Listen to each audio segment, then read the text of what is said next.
Salut la compagnie, enfin, attends, on va commencer en musique plutôt, parce qu'on a un beau mur. Non, non, pas celle-là, ok. Oui, celle-là, c'est mieux. L'autre, c'est mon réveil matin, ça gâche un peu. Donc voici, j'ai caché mes BD. Du coup, 6e vague, et on va commencer par ce bonhomme-là, vous le connaissez tous, vous l'adorez, Webster.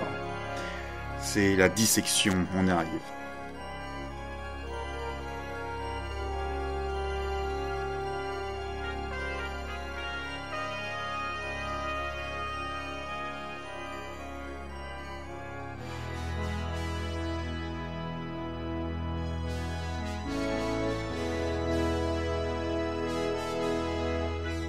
Ce génie du mal vient dans sa version euro avec cette carte qu'on connaît tous et qui ne nous déplaît pas, hein, on l'adore. Là-dessus, il n'y a pas de souci.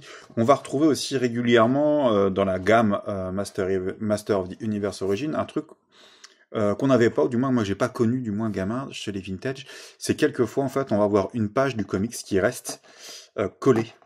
Vraiment, en fait, elle est en prisonnier. Ici, en fait, les bulles, on pense que c'est de la colle, c'est un thermocollage, en fait. Hein. Et du coup, voilà, si une page est prisonnière, là, on le voit bien, d'une bulle, eh ben, c'est cuit. Hein. Là, il n'y a vraiment aucune chance de la ravoir. Donc, si vous voyez ça sur un blister avant de l'acheter, on voit vraiment qu'ici, elle est vraiment bien prise dedans. Il y a zéro sens en fait. Soit vous gardez le blister en entier, ça vous dérange pas ou autre chose, soit le mini comics, vous l'avez déjà, vous vous en moquez, c'est pas grave s'il n'est pas en super état. Sinon, bah, il faut en trouver un autre. Voilà. Hop.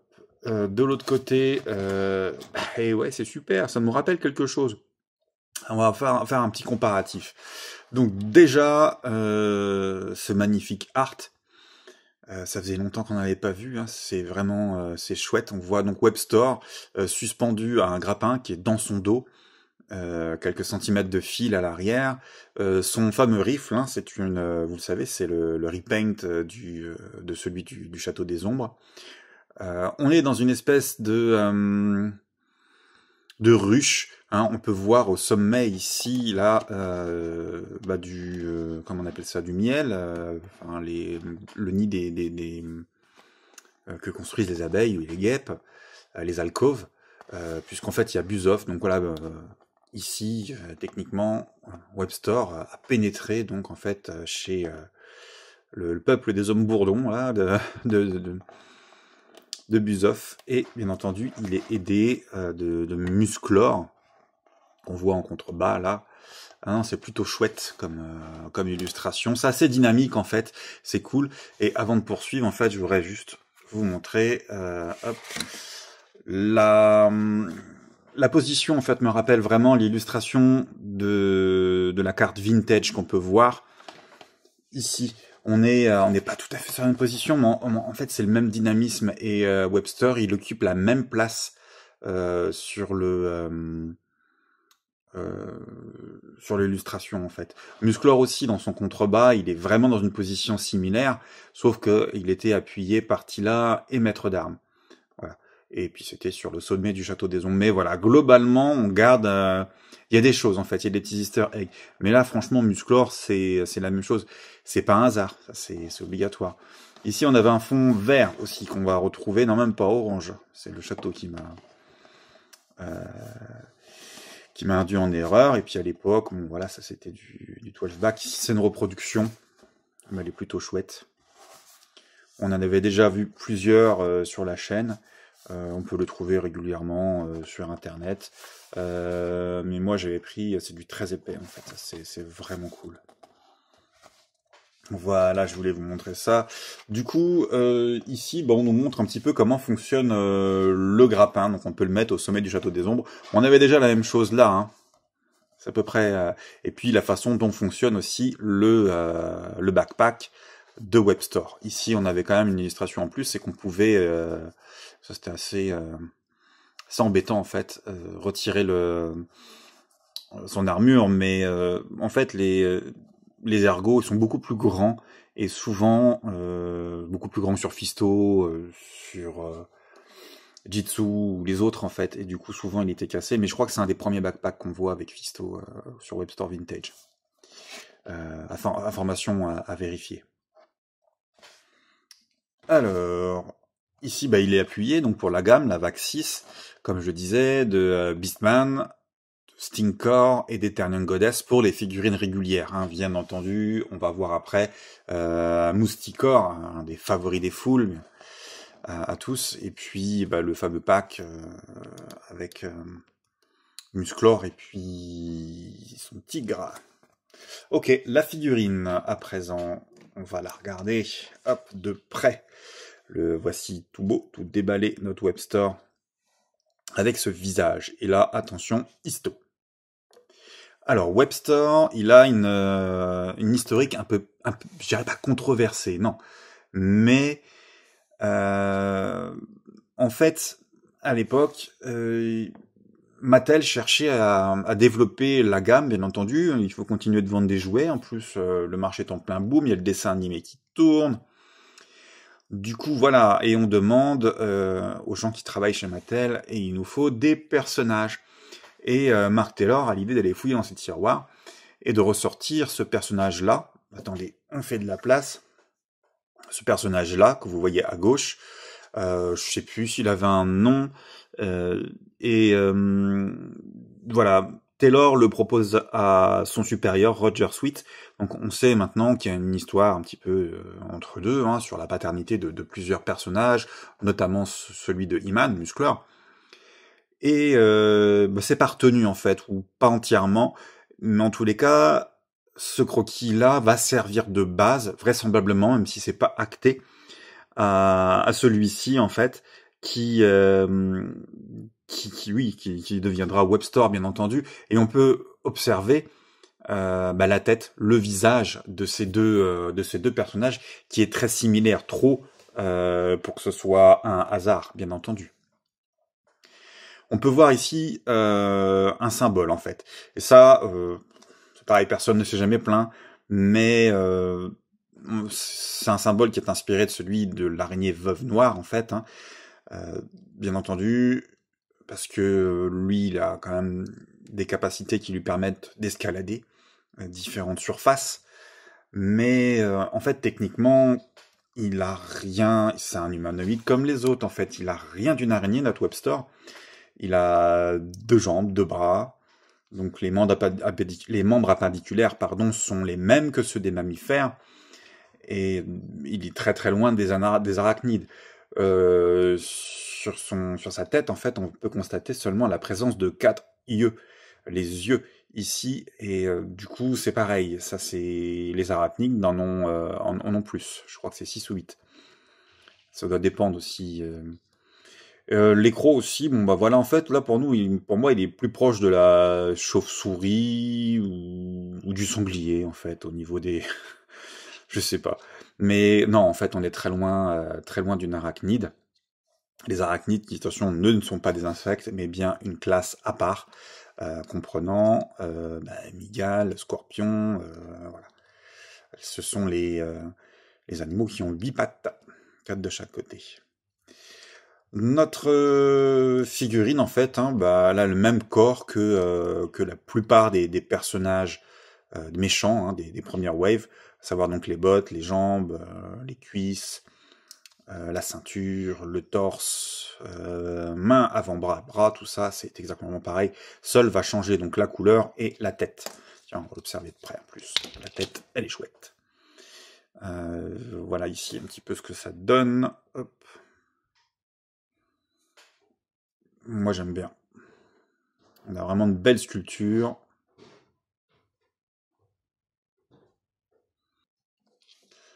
Allez, on le réenclenche. J'aime bien ce bruit-là. Du coup, on peut retirer... Oh, on réenclenche rien du tout. Je vais le retirer une seconde fois, quand on va retirer le backpack. Alors, ça se retire tout seul, en fait. Donc ici, contrairement à Fisto ou d'autres personnages, on est vraiment, comme sur les vintage, sur un plastique dur sur la partie arrière du sac à dos. Et ici, c'est plutôt une partie molle, en fait, qui est beaucoup plus proche de celle qu'on a maintenant. Ce plastique étant quand même pas trop mou non plus, il devrait quand même bien durer dans le temps. En fait, là-dessus, les fans et moi-même, on est quand même assez confiants sur la qualité de ces jouets dans le temps. Voilà. Donc ici, hein, je vous ai pas menti, on connaît ça par cœur. Et là, qu'est-ce qu'on y a décrit? Ça fait longtemps qu'on n'a pas regardé. 2020 Mattel 1186 MJ1NL Made in China. Tiens non. Voilà, on va remettre ça en place. Donc oui, il faut vraiment retirer la tête pour pouvoir retirer le sac. Si on laisse ça, mais ça, on peut les retirer, bien entendu. Mais bon, c'est plus simple de retirer la tête. Hop là. Bien entendu, ça se retire aussi assez facilement. On les connaît. Et là, bah, ça se remet en place aussi, c'est cool. Très très bien conçu, c'est solide, c'est vraiment du jouet de très très bonne qualité. Merci Mattel. Elle est pour la deuxième fois ce soir. Voilà. Chose que je fais pas ou rarement. On peut regarder aussi ça. Pardon. Ce sont les mêmes mains que d'habitude, on peut les interchanger bien entendu avec les autres personnages.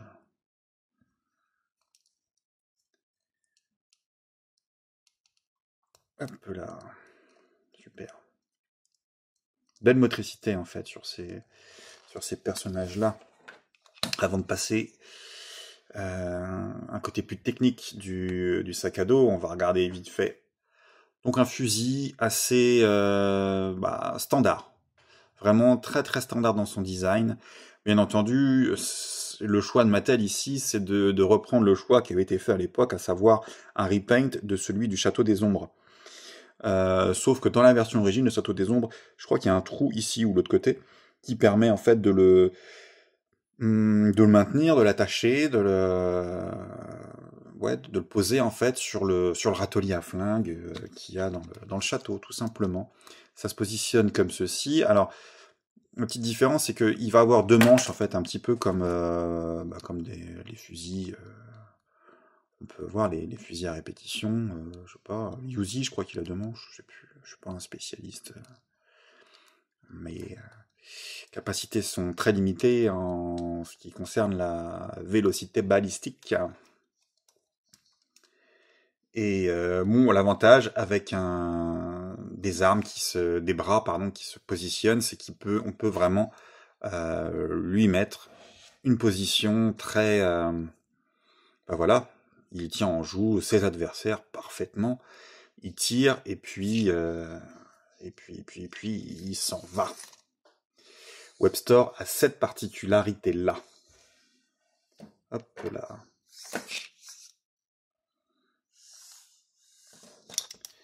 Du coup, on a choisi aujourd'hui de s'attaquer à notre bien-aimée, la plus belle des forteresses, la Eternia. On va faire comme ça, hop là. On va l'accrocher ici. Donc là, il y a un point d'accroche. Est-ce qu'on peut en avoir deux? Malheureusement, non. Un point d'accroche. On va voir un petit peu ce que ça donne avec notre Webstore. Ça fonctionne plutôt pas mal.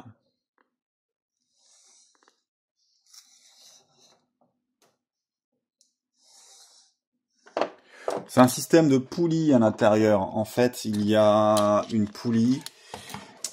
À l'intérieur, en fait, il y a une poulie dans laquelle il y a deux conduits, tout simplement. Le câble est enroulé une part autour de la première poulie.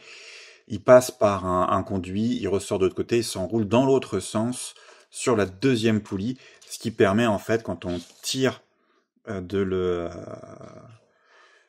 faire grimper, tout simplement. C'est plutôt bien pensé. Je sais pas d'où Mattel sortait ce... En fait, si, je crois que ça avait déjà été utilisé chez Big Jim, il me semble. À confirmer, hein, les passionnés, vous pouvez mettre vos commentaires. Moi, je kiffe toujours autant les commentaires. J'aime échanger, dialoguer avec les autres passionnés. Du coup, on peut lui remettre son gun. Puis voilà, et non, toujours pas. C'est vrai que Hop, on peut mettre celui-là ici en décor. Ah, vous le connaissez celui-là, hein, bien entendu. Le Prince Adam. Web 0, hein, 2019, celui-là. Hein. Du coup. Alors en fait, ouais, on va essayer de resserrer sa main. C'est vrai que l'appréhension n'est pas la meilleure dans la mesure où l'étude du design de son fusil est assez simpliste. Hein. Y a pas de pommeau pour aider à maintenir, par exemple. On est vraiment resté sur quelque chose de simple. Et bah voilà, c'est parce que c'était le repaint de celui du Château des Ombres, hein, qui n'était pas quelque chose d'hyper développé en termes de design.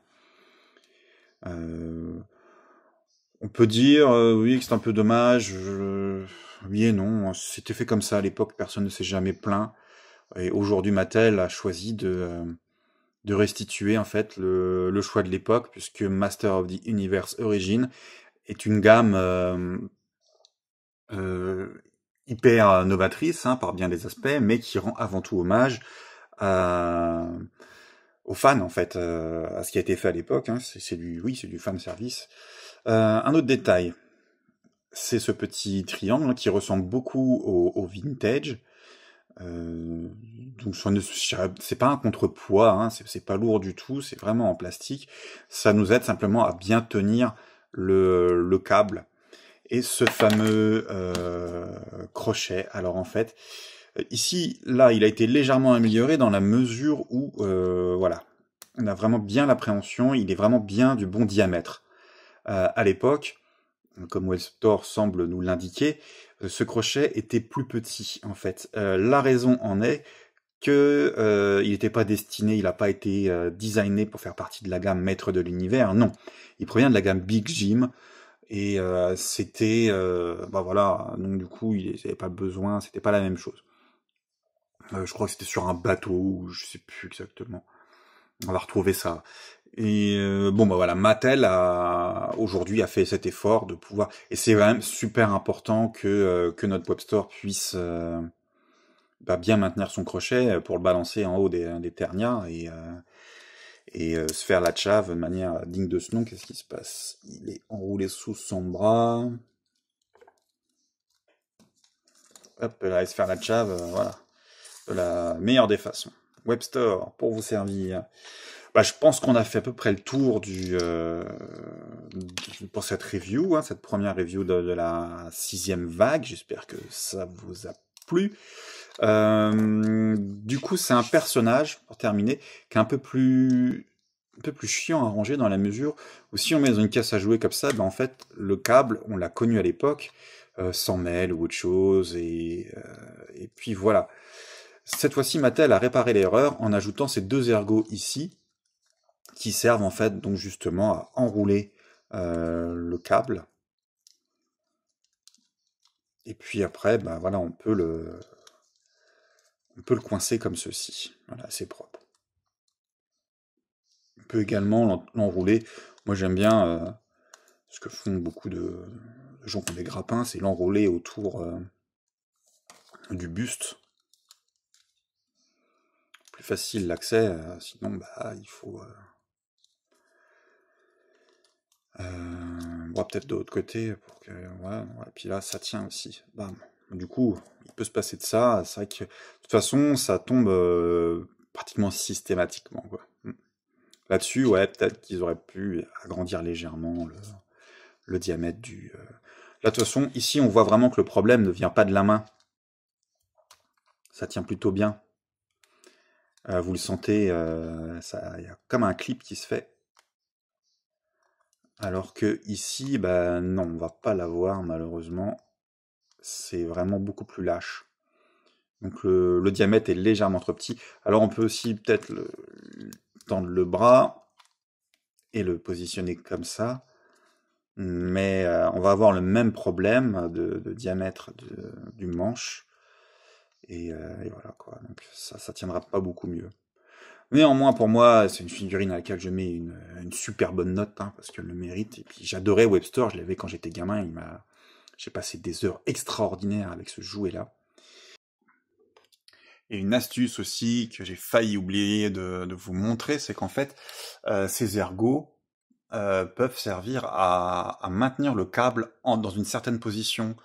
Du coup, là, j'ai réduit ici la hauteur de ce câble-là, ce qui permet en fait de pouvoir exposer notre Web Store à mi-hauteur en fait. Et ça, c'est vraiment plutôt sympa. Alors moi, je l'ai mis sur l'oreille, mais bon, je vous recommande pas de faire pareil. Accrochez-le plutôt sur une des ouvertures ou tout en haut, n'importe où sur votre château. Il y a pas de. Et voilà, c'est vraiment super chouette. Merci Mattel, merci à tous les gens d'MDUO qui nous suivent, pardon. Et on se dit à bientôt, donc avec Beastman, Stinkor et Eternian Goddess. Allez, ciao, à plus.